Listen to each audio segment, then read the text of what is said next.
जब आपका भाग्येश गुरुदेव बृहस्पति जैसा ग्रह आपके सेकंड हाउस अर्थात आपके धन भाव में बैठा हो, मंगल जैसा ग्रह आपके पराक्रम भाव में बैठा हो और सूर्य जैसा ग्रहों का राजा अपने स्वराशिगत हो, तो आने वाला माह आपके लिए निश्चित तौर पर कितनी बड़ी सफलता देने वाला होगा, ये आप स्वयं समझ सकते हैं। दोस्तों, मैं आज बात कर रहा हूँ मेष राशि के सितंबर माह के मासिक राशिफल के संदर्भ में। नमस्कार दोस्तों, कैसे हैं आप सभी। मैं आपका ज्योतिष मित्र श्लोक वर्मा आपके अपने चैनल श्री हनुमंत कृपा में आपका हार्दिक स्वागत करता हूं, अभिनंदन करता हूं। साथ ही अपने बड़े भैया श्री हनुमान जी से निवेदन करता हूं कि वे अपने हनुमत कृपा परिवार के सभी सदस्यों को, नए जुड़ने वाले सभी सदस्यों को सुख समृद्धि प्रदान करें, उन्हें उनके कार्यों में आशातीत सफलता प्रदान करें। दोस्तों, आज हम बात कर रहे हैं मेष राशि की सितंबर 2024 के मासिक राशिफल के संदर्भ में। वे सभी जातक अथवा जातका जिनकी की चंद्र राशि मेष राशि है या जिनकी लग्न है मेष राशि में, वो भी इस गोचर के फलादेश का लाभ उठा सकते हैं। और वे जातक अथवा जातका जिन्हें अपना न लग्न पता है न राशि पता है, लेकिन जिनके नाम के प्रथम अक्षर मेष राशि के अंतर्गत आते हैं, वो भी इस फलादेश से फ़ायदा उठा सकते हैं। तो दोस्तों, चलिए हम चर्चा करते हैं पहले आपके वर्तमान ग्रह गोचर स्थिति के संदर्भ में। आपके सेकंड हाउस में गुरुदेव बृहस्पति बैठे हुए हैं। आज 26 अगस्त 2024 को मंगल देव, जो कि अभी तक गुरु के साथ में युति करके बैठे हुए थे, आज ही आपके पराक्रम भाव में पहुंचे हैं। मंगल जो होते हैं वो आपके लग्न भाव के तो स्वामी होते ही हैं, आपके लग्नेश तो होते ही हैं, लेकिन साथ ही साथ अष्टमेश के स्वामी भी होते हैं, मतलब अष्टम भाव के स्वामी भी होते हैं। पंचम भाव जो कि संतान, शिक्षा, education, love, romance, stock market, सट्टा बाजार इत्यादि से संबंधित होता है, यहाँ के राजा सूर्य होते हैं। पंचम भाव के मालिक सूर्य हैं। छठवां भाव जो कि बुध और केतु का भाव होता है, वहाँ पर केतु देव विराजमान हैं। और कल बीता हुआ कल अर्थात 25 अगस्त 2024 को शुक्रदेव अपनी नीच की राशि कन्या राशि में ट्रांजिट करके पहुंचे हुए हैं। एकादश भाव में शनिदेव विद्यमान हैं, जो कि अगले साल तक रहने वाले हैं। और 12th हाउस आपकी 12वां भाव राहु देव यहाँ विद्यमान हैं, जो कि अगले साल तक रहने वाले हैं। तो ये थी आपकी अभी वर्तमान परिस्थितियों में ग्रहों की क्या स्थिति है, उसके संदर्भ में। अभी तक आपने अगर अपने इस चैनल को सब्सक्राइब नहीं किया है, तो दोस्तों करबद्ध निवेदन है कि अपने इस चैनल को सब्सक्राइब जरूर करें, वीडियो को अंत तक अवश्य देखें, और अगर कहीं भी आपको समझ आता है तो लाइक और शेयर ज़रूर करें।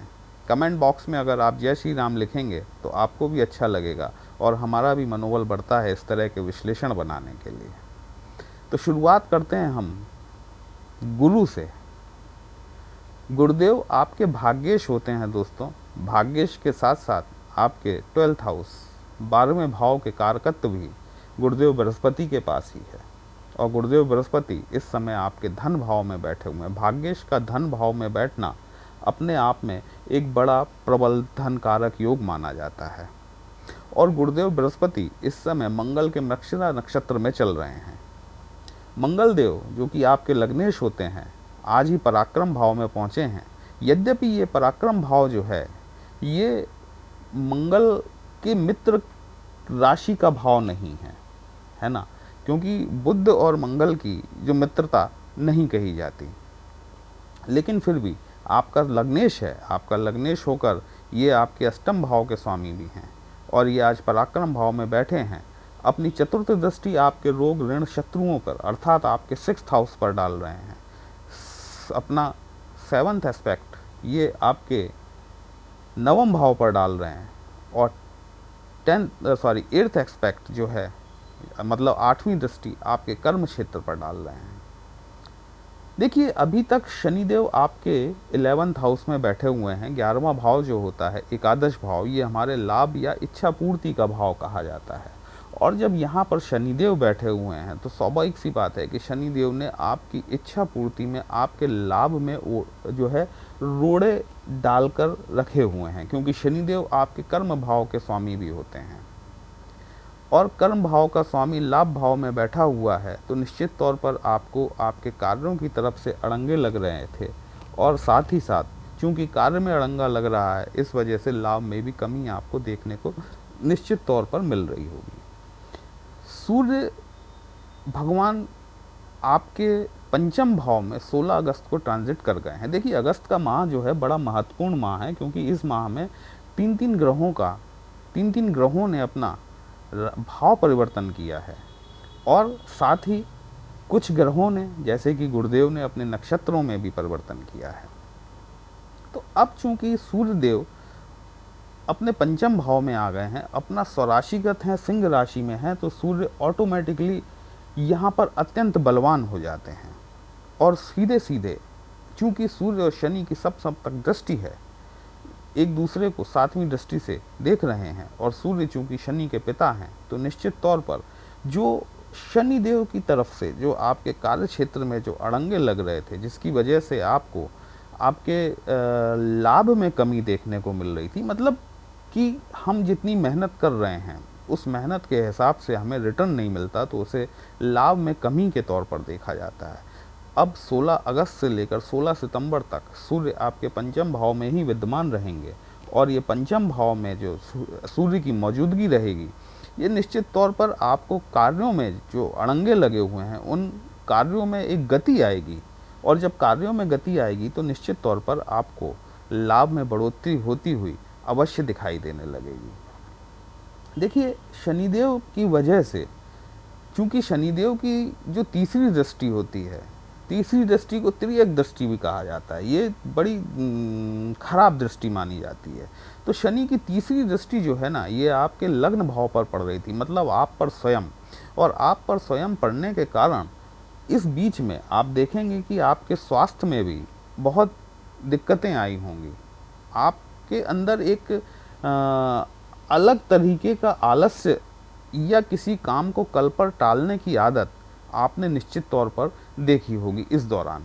तो देखिए शनि तो अभी यहाँ मौजूद रहेंगे, अगले साल 29 मार्च तक में शनि आपके 11th हाउस में ही रहने वाले हैं, लेकिन ये जो एक माह है 16 अगस्त से लेकर 16 सितंबर तक, ये शनि की तरफ से जो आपके अंदर जो कमी आ रही हैं, जो आपका काम में मन नहीं लग रहा है, जो आप अपने कार्य को कल पर टालने की जो आपकी आदत थी, या जो आपके अगर आप एम्प्लॉई हैं, आपके अपने उच्चाधिकारियों के साथ में संबंध खराब हो रहे थे, आपका कहीं पैसा अटका हुआ था, सूर्यदेव यहाँ पे सप्तम भाव में बैठकर इन सारी चीज़ों में आपको एक प्रकार का आपको रिलैक्स की फीलिंग आएगी, आपके काम बनना शुरू हो जाएंगे, आपका जो अगर पैसा अटका हुआ है, अटका हुआ धन है, वो आपको वापस मिलने लगेगा, और जब पैसा वापस मिलने लगेगा तो स्वाभाविक सी बात है कि कामों में आपकी गति आना शुरू हो जाएगी।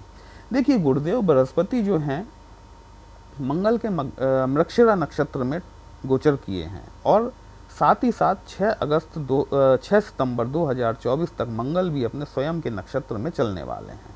तो मंगल की वजह से गुरुदेव बृहस्पति चूंकि आपके भाग्येश हैं, सेकंड हाउस में बैठे हुए हैं धन भाव में, तो वो आपको सेकंड हाउस के रिजल्ट भी देंगे, आपको आपके भाग्य भाव अर्थात नवम भाव के रिजल्ट भी देंगे, साथ ही आपको मंगल के नक्षत्र में है इस वजह से आपको अष्टम भाव के रिजल्ट्स भी मिलेंगे, आपको आपके लग्न भाव के रिजल्ट भी मिलेंगे, और साथ ही साथ चूंकि गुरुदेव बृहस्पति स्वयं 12th हाउस के भी कारक हैं, तो आपको 12th हाउस के रिजल्ट्स भी यहाँ पर बृहस्पति देव देने वाले हैं। अब ये रिजल्ट किस तरीके के होंगे, देखिए पहली चीज़ तो ये कि धन, वाणी और कुटुंब के भाव में बैठे हुए हैं, तो निश्चित तौर पर आपको धन में वृद्धि होती हुई, आपके बैंक बैलेंस में वृद्धि होती हुई निश्चित तौर पर दिखाई देगी। वाणी में आपके मधुरता आएगी, आपके परिवार में किसी न किसी प्रकार से कोई नया सदस्य जुड़ सकता है। अष्टम भाव में जब मंगल और गुरु दोनों की संयुक्त दृष्टि पड़ रही तो देखिए अष्टम भाव ऐसे भी मृत्यु भाव कहा जाता है ना, और अष्टम भाव को अकल से रिलेट करके भी देखा जाता है, साथ ही साथ अष्टम भाव को अकस्मात होने वाली धन प्राप्ति से भी देखा जाता है। तो निश्चित तौर पर मंगल और गुरुदेव बृहस्पति की संयुक्त दृष्टि जब आपके अष्टम भाव पर पड़ रही है तो आकस्मिक रूप से धन लाभ होने के योग आपको बनते हुए दिखाई देते हैं। गुरुदेव बृहस्पति चूंकि आपके 12th हाउस को भी एक्टिव कर रहे हैं, आप में एक स्पिरिचुअलिटी की भावना आ सकती है। आप तंत्र मंत्र के प्रति आकर्षित हो सकते हैं, आप एस्ट्रोलॉजी के प्रति आकर्षित हो सकते हैं। शुक्रदेव कल 25 अगस्त को अपनी नीच की राशि कन्या राशि में गोचर किए हैं और इनकी सीधी 7th एस्पेक्ट जो है वो भी 12th हाउस पर पड़ रही है, जहाँ पर कि राहु देव बैठे हुए हैं और अगले साल तक मौजूद रहने वाले हैं। देखिए, जो 12th हाउस होता है ना, वो आकस्मिक धनहानि का भी होता है, हॉस्पिटलाइजेशन पे खर्चे का भी होता है, लेकिन साथ ही ये विदेश यात्रा या विदेश से होने वाले लाभ से भी संबंधित होता है। और जब शुक्र जैसा ग्रह, इतना सौम्य ग्रह, भले ही वह अपनी नीच की राशि में आया हुआ है, लेकिन जब वो 7th एस्पेक्ट से आपके 12th हाउस को एक्टिव करेगा, तो यदि आपका व्यापार व्यवसाय विदेशों से संबंधित है या आप किसी मल्टीनेशनल में कार्यरत हैं, तो आपको विदेश से लाभ होने की संभावना निश्चित तौर पर दिखाई देती है। आपको अपनी हेल्थ के प्रति थोड़ा सा कॉन्शियस रहना चाहिए, क्योंकि 12th हाउस जो है वो आपकी बीमारियों को भी दर्शाता है। आपको इस वक्त अपनी हेल्थ को लेकर थोड़ा सा सावधान रहना चाहिए, बाहर के खाने पीने से आपको बचना चाहिए। तो ये था आपका सितंबर 2024 का मासिक राशिफल दोस्तों। यदि ये आपको अच्छा लगा हो तो आप अपने चैनल को लाइक, शेयर और सब्सक्राइब जरूर करें। यदि आप हमसे अपनी पत्रिका का विश्लेषण कराना चाहते हैं तो हमारा व्हाट्सएप नंबर थंबनेल में दिया गया है, आप हमसे कांटेक्ट कर सकते हैं।